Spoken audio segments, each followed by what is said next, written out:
Karma.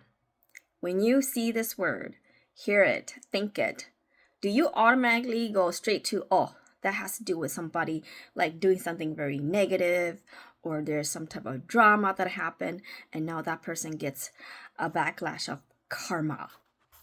I was there too. I thought negatively of this too. Because so many share and only talk about like the negative effects of what karma does. You only see one side of it, right? Karma is a universal law. It is an unchanging divine truth that everyone lives by. It is not just the one law, right? There's even law of attraction, law of polarity, many other laws. But law of karma is pretty common, or always known as karma, not the law of karma. But it is a law that is created by divine source energy. It is a universal truth that gives order to anything and everything in the entire universe to operate under. If you thought that karma is just only negative, right? Then that is just simply letting you know that you now have a belief that you have incurred with this word karma, or with anything shared about karma. Each of us are on our own journey of growth that contributes, that adds to the whole collective journey of growth. The law of karma is about what comes around goes around. You reap what you sow. It's a cause and effect of every action that you take. And it can seem very negative because many just see that other negative aspect of it. But karma, or the law of karma, is actually very positive, right? Because it is a law that gives order, it has to have that positivity of why it is good for our highest good. Remember that I said in the beginning that if you automatically thought that the word karma is negative, and I said that now that is a belief that you have. Before a action is taken, there is some type of belief.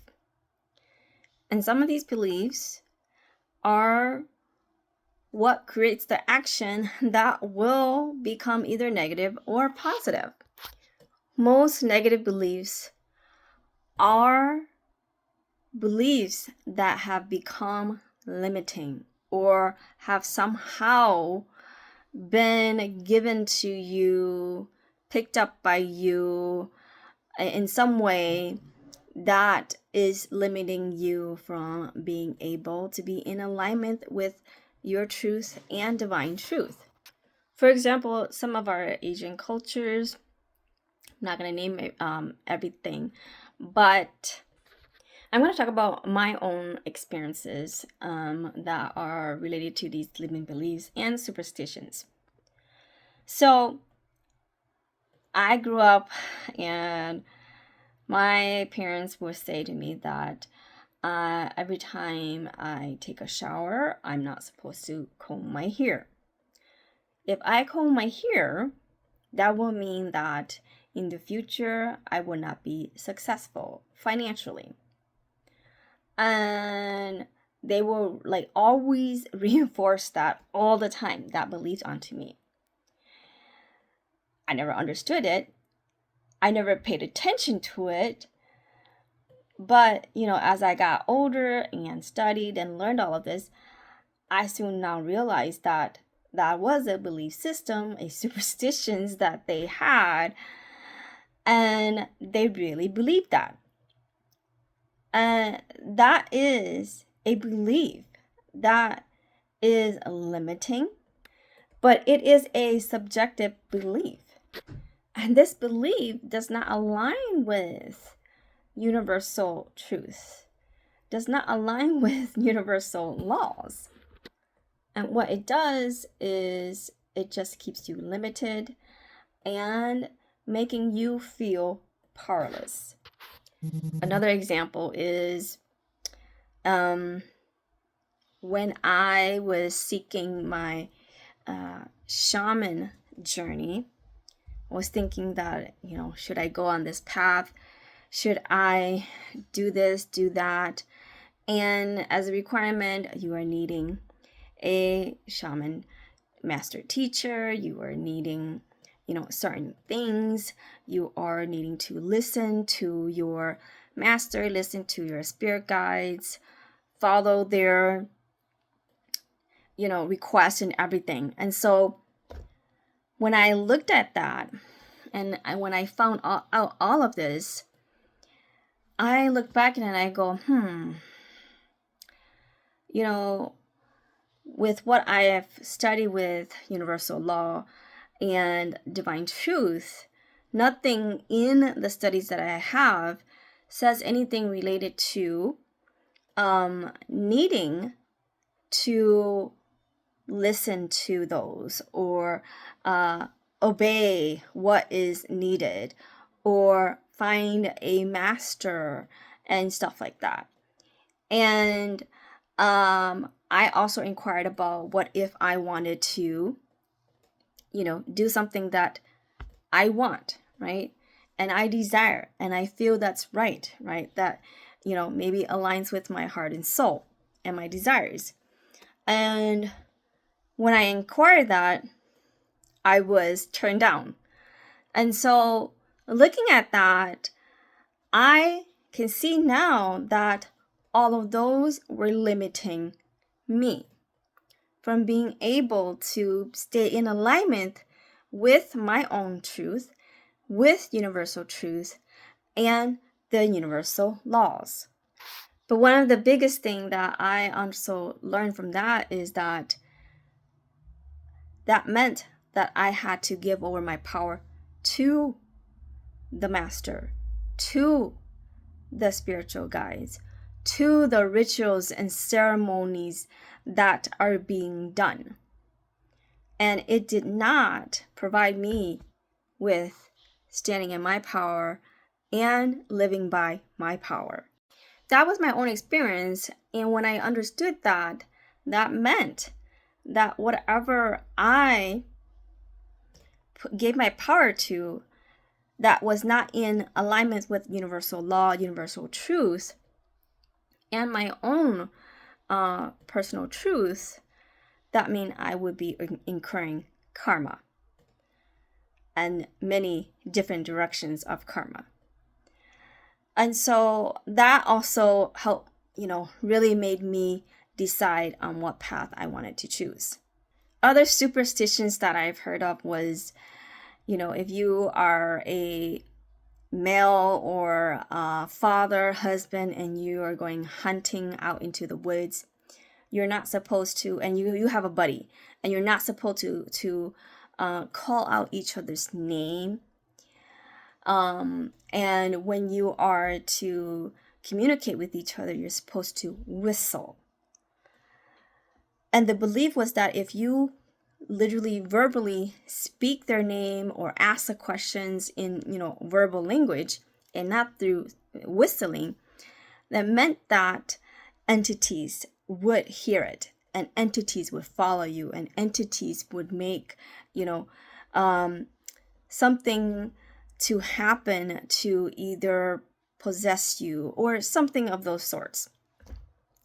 And that was another superstition of limiting belief that I'm not saying that it's never happened, but it's happened in like third world countries or the countries that my grandparents, my parents came from. That is a limiting belief that people has taken on, but has also given their power away to believe that they have no power to do anything about it when this entity or these entities, show up and do something negative when they speak. and that their only power was just to rely on whistling to probably communicate what they can, whether that's emergency or not. And this again is incurring karma with that belief that is now limiting whoever that created this or, made this all up.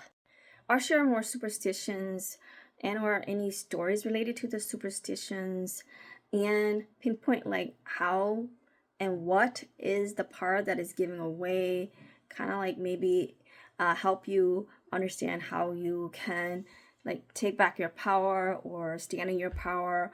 I'll share a little bit of this in a couple of videos.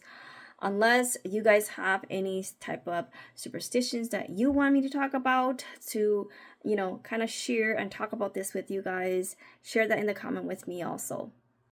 Let me know if all of this is making sense for you. My message to you is that we all are divine essence of the universe. We all have the ability to live in joy, peace, happiness, love.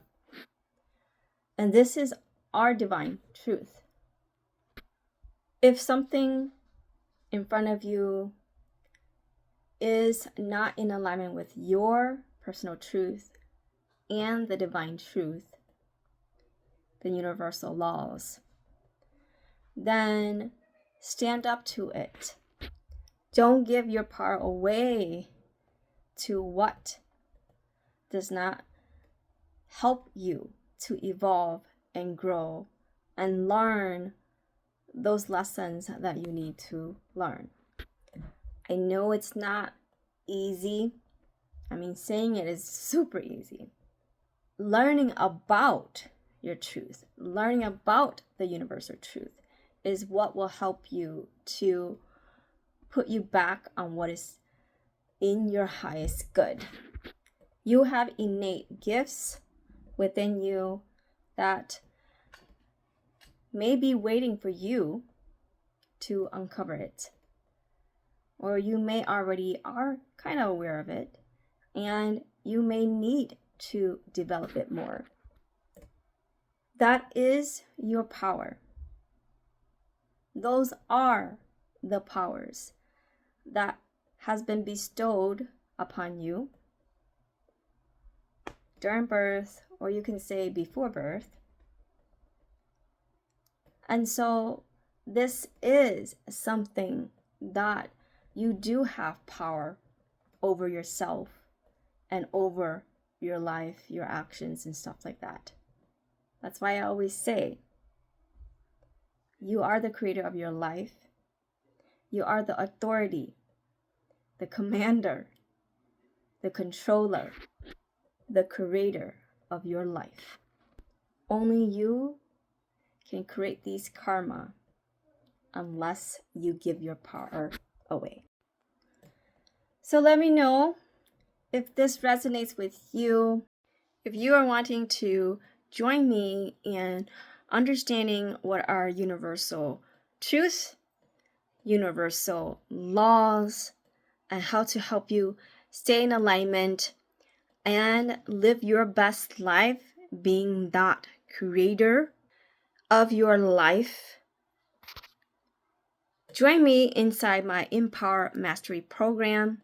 This is where I teach everything related to all of this, helping you to manifest all the abundance that you would love in your life, but also tackling the really tough life challenges that you are going through and those limiting beliefs that are coming up.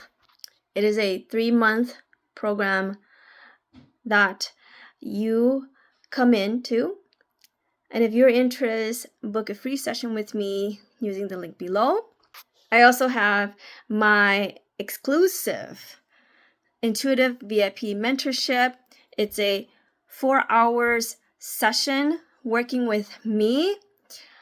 What I am doing with this is giving you a 4-hour session to meet you halfway and to work with you on whatever that you need to or desire to work on with me. It could be anything related to giving you some energy tune-ups, to finding out what are your spiritual gifts, finding out your blocks, manifesting. What is it that you may need or want or desire to work with me? It's pretty much tailored. Or if not, you want me to find what is it that you need to help you so that you can start fresh in 2025. This is a new exclusive session that I am opening up now. Spots are limited. Look at the link below to book a session with me, or if you want to know more about this, either email me or Facebook message me, Instagram message me, and let's connect and talk about this. That's all I got to ramble about for you. And share this. Share this to whoever that you feel guided to. Remember to hit the subscribe button. Click the bell notification so that you get notified of all of my videos, and I'll see you in the next video.